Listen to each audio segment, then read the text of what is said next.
Hi there, I'm Matthew Nichols. I'm a drama teacher and education consultant, and in a shameless plug, the author of this book, The Drama Teacher's Survival Guide. That's it, in case you missed it, which published by Matthew and came out this year. And you can also connect with me on Twitter at Matthew_drama.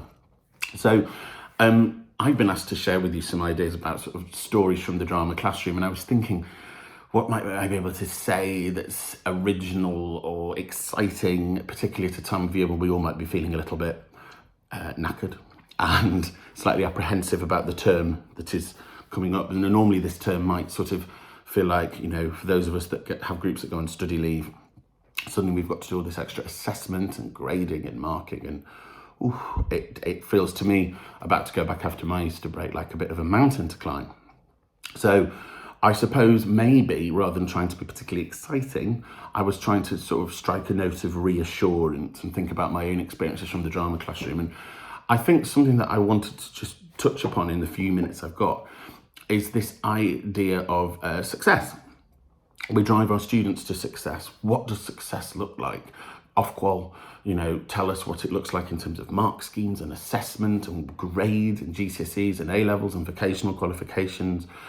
And Ofsted come and watch us teach, and our colleagues, senior colleagues, might watch us teach, and they grade us, and we're aiming for success as teachers, as professionals, but also we're guiding our students towards success.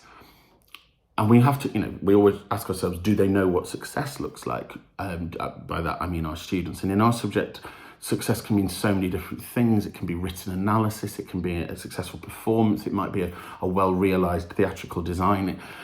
But do we ever touch upon failure as much as we need to? And I believe that failure is a really, really important part of what we do and our creative process. Our subject is aligned to an art form, to a creative process.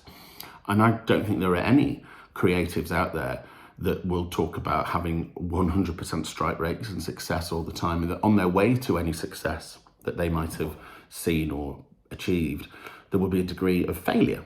That failure is a part of success, and that failure on the road to success is okay. Particularly, I think, when it comes to the practical work that we do with our students. Sometimes when I'm with my colleagues in our department and our students are doing their long devising processes or rehearsals for scripted work, there's what I call the tunnel effect. If you've ever driven through those tunnels, that sometimes go through mountains, and there comes a point, if the tunnel is long enough, where you can't see behind you in the car where the tunnel started, and you can't quite see the end where you're going to come out, where the light emerges. You suddenly feel a bit lost, black, dark, and unsure of where to go, and you can't turn back. You've got to keep going forward. And I think with every creative and devising process, there is the risk of us as teachers guiding learners of feeling like we are failing if they fail. Well, I think we've got to embrace that. I think we need to perhaps sometimes record or keep recordings of past students' work which wasn't great, or which was on its way to being good but needed a bit more, and that our students understand not just what success looks like, but what failure or nearly there or working towards looks like. And that for us, as subject professionals, we have to come up with so many ideas all the time, and I'm not sure that our senior management teams always have the understanding of just how many plates we have to spin. You have a number of performances or devised pieces working at this simultaneously in one group, and you've got to come up with ideas for each person and each scene. I know that they have to drive the project, but if you're giving them feedback, you've got to say what's working and what's not. And I think as things are about to kick up a gear as we go into this final term of what's been a really, really tough year on top of a previously tough year, I think we need to cut ourselves a bit of slack. We can only do our best. We've got to come up with grades for students before we all get pulled apart by the papers in August, and that's what's going to happen, when the grades are supposedly inflated. But I think for now, what we have to do is, on a good day, remind ourselves that failure is okay, and reassure our students that that is part of what they can do on their way to success, and that for us, we can't be successful and outstanding all the time. None of us are, and that failure in and of itself is fine.